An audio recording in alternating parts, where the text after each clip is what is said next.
Hi course minds, in the previous video in the part 1 we have demonstrated you the phenomena, but we haven't told you why the water doesn't leak from the plastic bag. So in this video we'll try to find out the reason behind it. So let's reveal the mystery.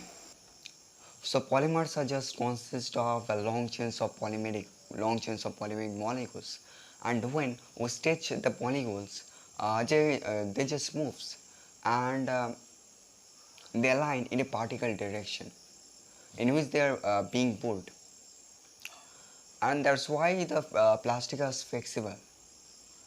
So when you stab a pencil through the back, the polymers push back toward the pencil and form a temporary seal around the pencil, and that's why the water doesn't leak from this bag.